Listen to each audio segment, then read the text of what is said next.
How's it going, everyone? This is Kevin. Today I want to bring you along with me to see if shooting at a wide aperture makes your photos look just that much better. So let's jump right into it.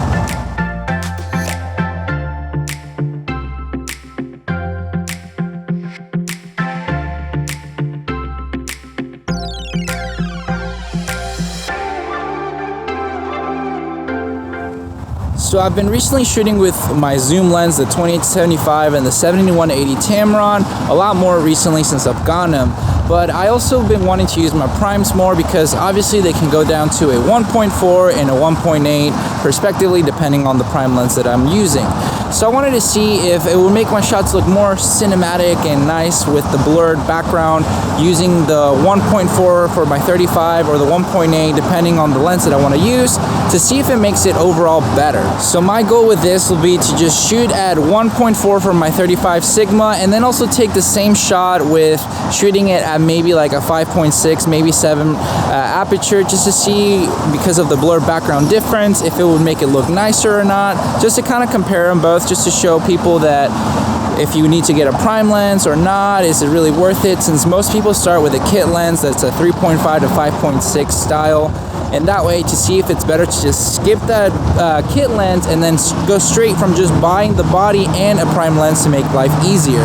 As you know, most people like that creamy bokeh background because of prime lenses going down to a 1.4. Not always will I shoot that low, but having that opportunity to basically get that low, to get more of that light in, to get that blurrier background is always nice. So we're gonna see how it looks to get those photos done and just compare them for you guys. So let's do some tests now and let's show you the results and you be the judge of it, and then I'll give you my final thoughts after showcasing the photos.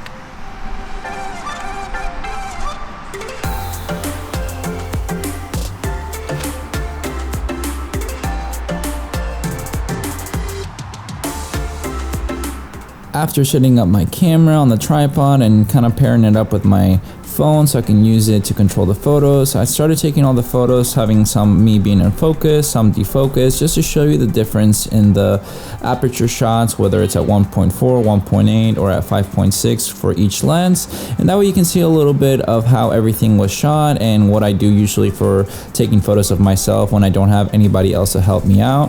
Hopefully this helps you out to do it yourself. So here are the shots and let me know what you think.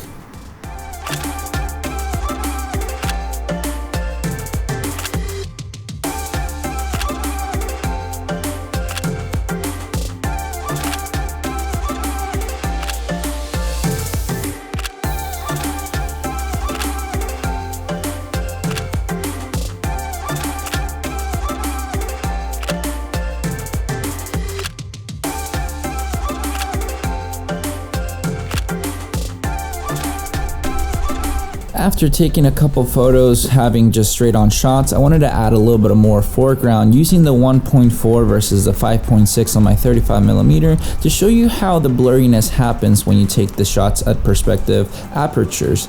So hopefully this will give you a perfect example of why a lot of people tend to choose with a prime lens to shoot at a 1.4 to add a little bit of depth in their shots.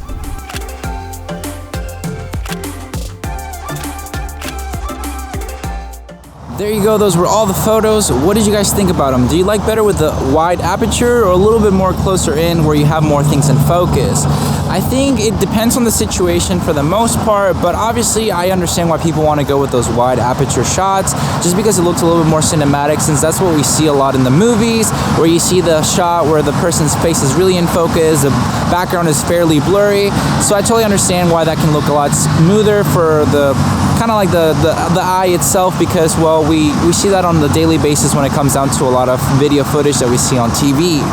With that said as well, with the basically having like an aperture around the 5.6 or 7, since everything is a little bit more in focus, it kind of makes it seem a little bit more like just a typical like phone camera, since everything's usually in focus. So that's my intake on that end. But in reality, for either setup and reality, I like a lot more the open and wide aperture just because of the creamier bokeh background. I think it makes everything a lot smoother looking and just more makes you focus on what you want to be focused on by the photographer. So that's my intake on that. I had some photos where it was mainly focused on me, and then where I was defocused and mainly the background was more in focus, just so you can kind of see like the separation of that wide aperture on the subject versus the background, versus whether am I focusing it on me or on the background itself, just to show you the differences. But I really like both of them, so it's kind of hard to pick, but I totally understand why most people like to shoot with their prime lenses. That's why I have my 35 Sigma that goes all the way down to a 1.4. The same thing with my Sony 1.8 at 85. The compression on the 85 though, I did notice that even when I was shooting at 5.6, the compression made it seem like it was still very bokeh-licious. So that's one thing that you can take it however you want to. So if you wanted to get a prime lens like an 85, where you don't always have to shoot at 1.8 and you want to have everything sharper, that would be a good option for you. So that was basically my final thoughts with that. Just wanted to share that with you. Depending on what you like, you might want to get a prime lens or a zoom lens. In all honesty, you can't miss as long as you're out there creating and making great content for yourself. Don't think about pleasing everybody, because you won't be able to do that. If you do anything on social media, you'll notice all the haters all the time, so just might as well have fun with it and create for your mental sake to be healthy and just have fun. But with all that said and done, guys, thank you so much for watching this video. Make sure to like and subscribe, share this video with a friend, and I'll catch you guys in the next one. See ya.